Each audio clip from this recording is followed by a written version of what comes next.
who act friendly toward Negroes. A fox acts friendly toward the lamb. And usually the fox is the one who ends up with the lamb chop on his plate. The wolf doesn't act friendly, and therefore the wolf has more difficulty in getting the lamb chop in his plate. I'd like to point out, though, that I say that because it is usually if you study the structure of the Negro community, economically, politically, civically, psychologically, and otherwise, it's controlled by the white liberal, who usually poses as the friend of the Negro, who actually differs from the white conservative in the same way that the fox differs from the wolf. Their appetite is the same. Their motives are the same. It's only their mannerisms and methods that differ. I would agree that no doubt there have been a large number of whites who have posed as liberals and as friends of the Negro and who have time and again betrayed the Negro.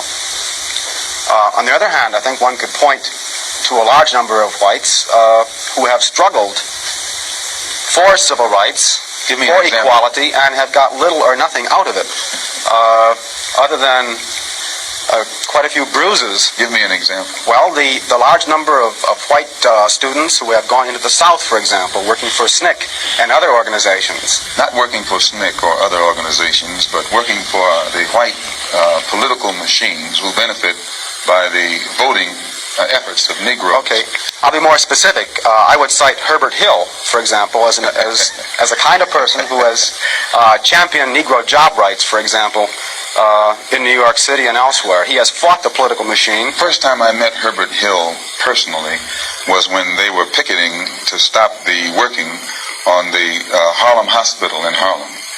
Negroes for 10 years had to fight the city to get an annex built on the Harlem Hospital.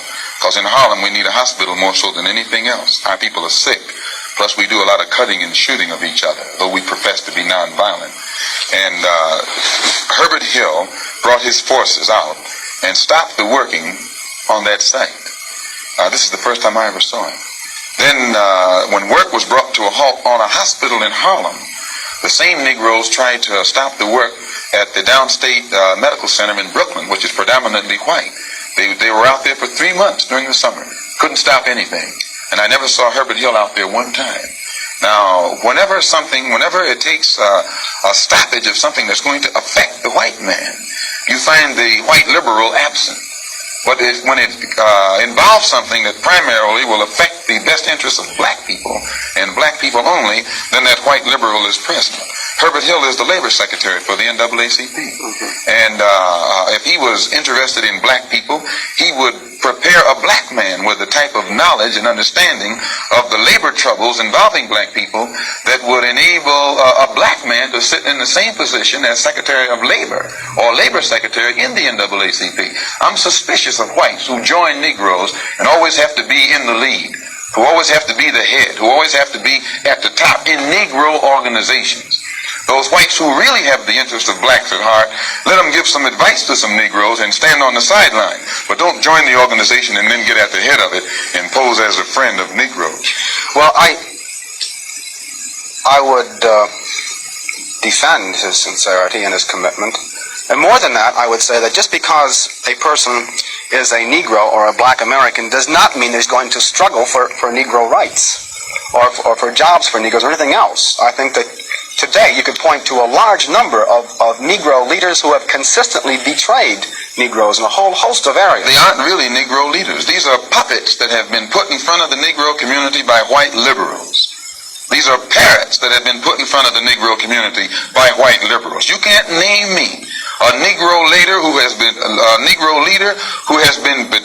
betrayed Negroes, who has not been endorsed, sanctioned, subsidized, and supported by the white liberals. Minister Malcolm, I'd like to, well, I could cite one example would be Congressman Dawson, for example, in Chicago. In Chicago, a large number of liberals located in the Hyde Park district have consistently fought Dawson and his betrayals of the Negro, and they've also fought some of the people who represent Dawson on the Chicago City Council. The only Negro I know who is constantly fought, only Negro politician that I know who is constantly fought by white liberals is Adam Clayton Powell. And they call him a racist because he speaks so bluntly on the race issue. But I'm not, as I said, not too familiar with